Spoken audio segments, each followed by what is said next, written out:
Welcome,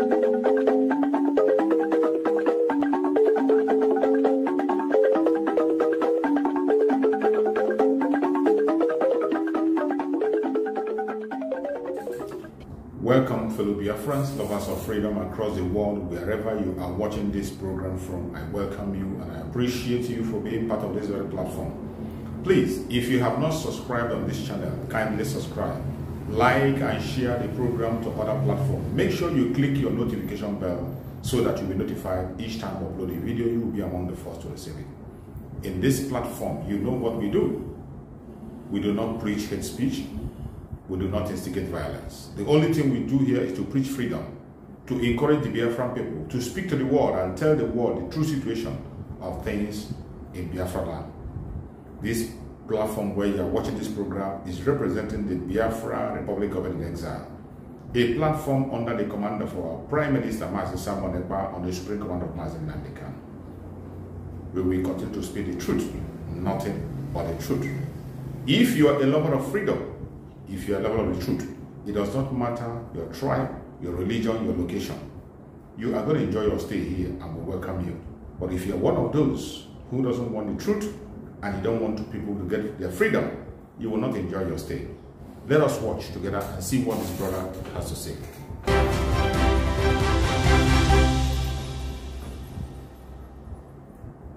Thank you for staying with us. You're still watching The Breakfast on Plus TV Africa. Army condemns violence under Simon Ekpa and urges global action.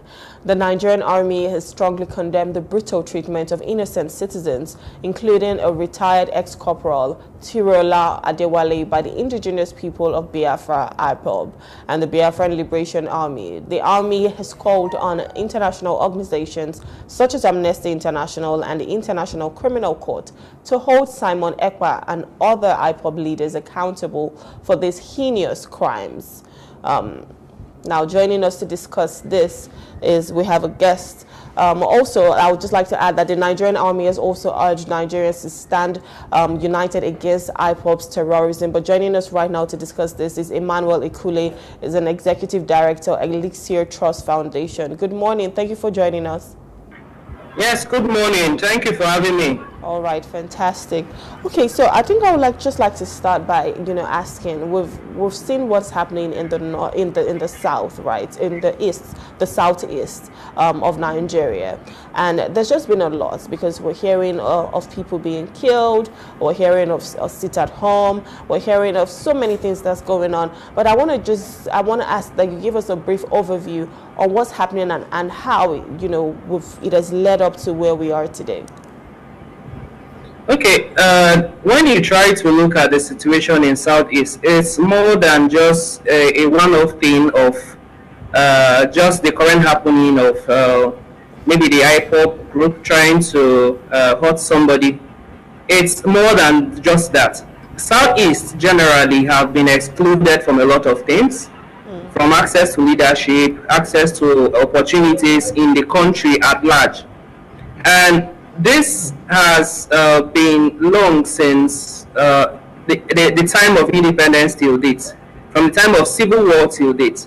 And in trying to address issues like this, it requires more than just a condemnation. It requires a dialogue, because a lot of their leaders actually have not been happy at the way things have been. This has been years, not just 10 years, 20 years, 30, but this is about 50 years or more. And they are excluded from a lot of things. The young persons are suffering. And also, if you look at the way and manner that the army or the military have handled interventions in Southeast, it has not been similar to the way they have handled issues with even Boko Haram. There have been a lot of killings, be the military killing young persons and referring to them as IPOB leaders. No law permits killing of citizens. Yeah. So it's not because maybe other persons are torturing people that it becomes a crime. And when the military tortures people, it's allowed. That is not so. Administration of Criminal Justice Act, Anti-Torture Act of 2017 actually prohibits all forms of torture. Even in times of war, torture is being prohibited. So, but this, when you come to Nigeria, these things have been happening over and over again. We cannot count the number of persons that have been murdered by the military in Southeast. So certainly when this thing continue happening and reoccurring, certainly the people at one time or the other may also get tired of being abused, and they may start to find ways to actually retaliate in one form or manner. So for me, I'm saying that this has happened a lot of years. A lot of their leaders, Southeast leaders, have complained, and traditional religious and all that have complained over time, that the federal government have not actually tried to actually address this concern. Most times it has just been army intervention in those areas. And when you overlook a lot of dialogue, a lot of things that should have been done, and move straight to army intervention in such an area, it only becomes problematic. So for me, a lot of things have happened there, a lot of killings, a lot of denial of resources, access to leadership, a lot of exclusion, even when, in short, a lot of things have happened over time. So in addressing such situations, there are better ways. Dialogue must happen. And if those things, because even the IPOB groups and the rest, there have also been maybe some requests at one time or the other, they have to be a dialogue to be able to address these concerns, because war and every time using force will not be a solution in this particular case, because it has lingered too long. And if the military has not been able to address it this way, then it means there have to be another way, an alternative way of addressing this concept. Do you think that they've never, sat down to have this dialogue? What ways do you think that would be effective when it comes to addressing these concerns? Because these are people's lives we're talking about. And if we're talking about the Southeast, I'm sure there are also people who are from there that have been killed as well. A lot of times you hear of these killings, and there are people who are from these states. So why are they not listening, or who's not doing the right thing here when it comes to addressing the concerns of the people that has obviously led to IPOB doing all of these heinous crimes? Okay, over the years there have been complaints of I said earlier about explosion in leadership. Yeah. This has been a major concern. Why has there been opportunity for somebody from Southeast to lead? When you are talking about the three major tribes, you are talking about Igbo, Yoruba, and Hausa. Then why is it that Igbo, and consistently, even those in leadership, the comments they have made concerning people allowing those from Southeast to lead has not actually been welcoming to some ears? So for me, yes, at one time or the other, there are certain times you hold an event, but people look at it like more like a political affair than seeing the sincerity of people in it. So for me, if the government really is serious, the federal government should sit, even with Simon Ekpa and other people. They have things, reasons why they are doing what they are doing. It may be bad, but to them may be appealing. So at one time or the other, there have been terrorists. I know there have been one time or that they have arrested terrorists in the north. There have many times they have given things like amnesty to some persons in the terrorists and criminals in the north. There are times they have done similar to South. I feel it's high time the federal government also try to rework things. Sit with the governors. Every community has leadership, has gatekeepers. Be it religious, be it traditional, be it political. They should sit, even if it's a private meeting. This has to happen, and then maybe find terms of agreement or how to resolve this issue. Nigeria is for everybody. It's not just for some persons. And as I said earlier, unfortunately, the military have been able to go for peacekeeping in other areas and in other countries and have observed certain standards of intervention. But as regards intervention in some areas, particularly in Southeast, it has not been according to standard. That's why I started by saying there have been a lot of killings. Yes, there have been also counter responses from people living in those areas, or should I say from IPOB. But there are better ways of doing things. When you go to the field, if you are fighting, having an engagement with terrorists and you kill them in the process, is a different issue. But in the situation where people are moving about their normal businesses, or you go into people's house, arrest them and murder them, certainly you are expecting that there will certainly be a form of counter attacks from such persons. So in this particular case, I suggest they have a sit down with the federal government. They have a sit down with the traditional rulers, the gatekeepers, and have a common what should be acceptable and what shouldn't be. If that happens to a large extent, some of these concerns will be addressed, because it's not everybody that welcomes the issue or what has been happening there. Generally, nobody is happy with killings of citizens. Nobody.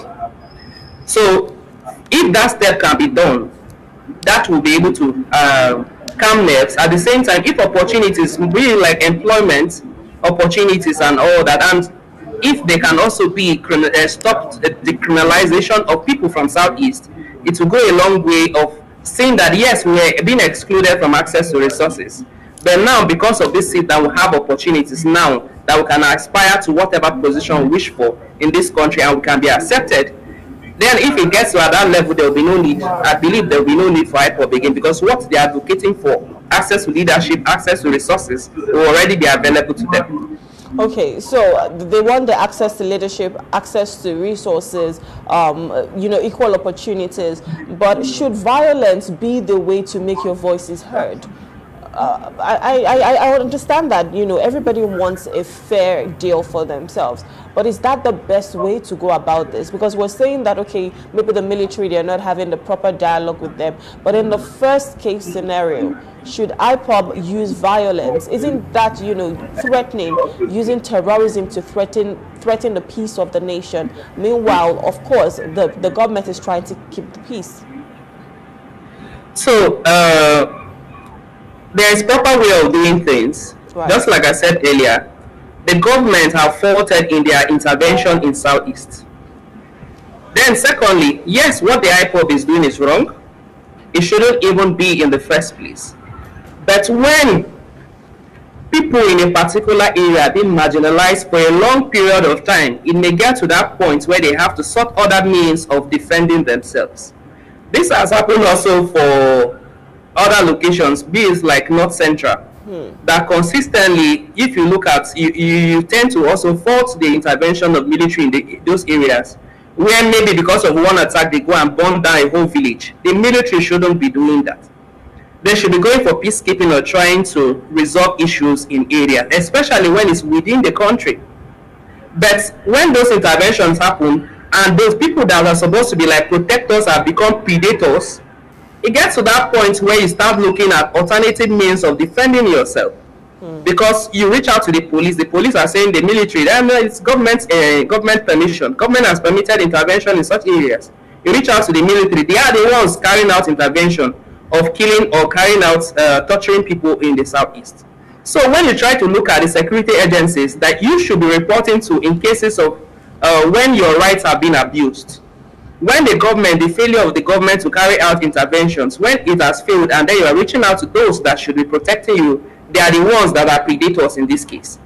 It gets to that particular point that even your leaders complain that the government is failing to help you instead of they're punishing you. Then within yourself, you have to find a way to help yourself. It's the wrong means, but this is where we are at this particular point in time. And for these issues to be addressed, they have to be a sit down. Because consistent killing, a house that fights itself cannot stand whenever there's external invasion. That is why issues like Boko Haram will continue to persist. Because within, we have not been, there's no unity within the country. Be it the intervention of security agencies in certain locations. Let's not forget that before even independence, during colonial times, there was what they called, should I say, martial tribes or thereabout, where you put tribes that normally they are at crossroads against each other. So you carry people from the north to come and police the south, you carry the south to go and police the north. Those interventions or those type or archaic intervention has still persisted till date.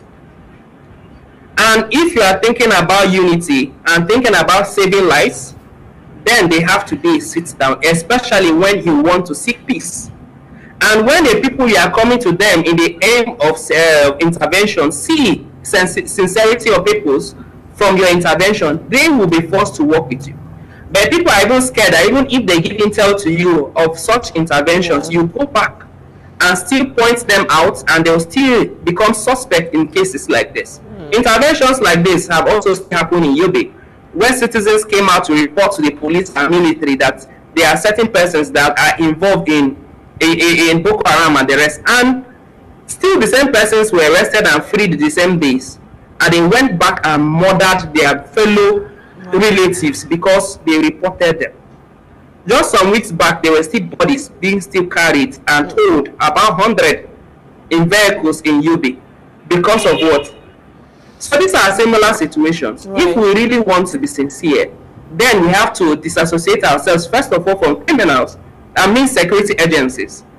And then in working in areas, they should work not because of personal hatred for a particular tribe or personal grudges they have in the past, maybe by leaders, because sometimes they are used to push agenda by the leadership, those in leadership. So there must be a sit down to address situations like this. Yeah, I completely agree with you, because on one hand, if you're being abused, you definitely want to defend yourself. Obviously, violence is not the case, it's not the way to go.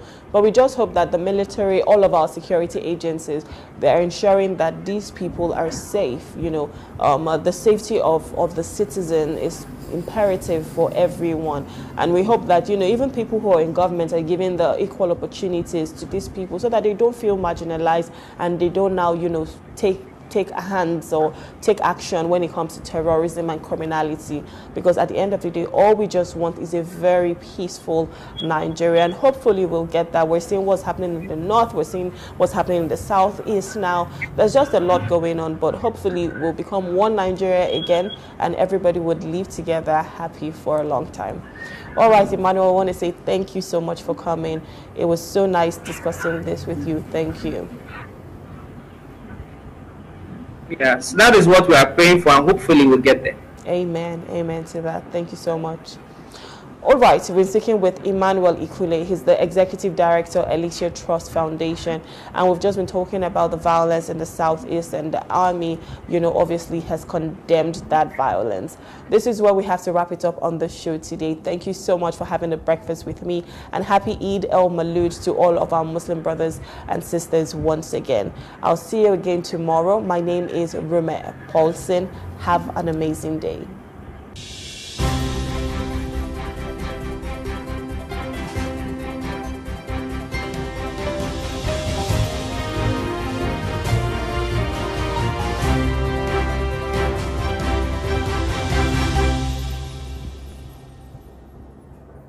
Thank you for listening. Please share this program to all platforms. Share to family and friends.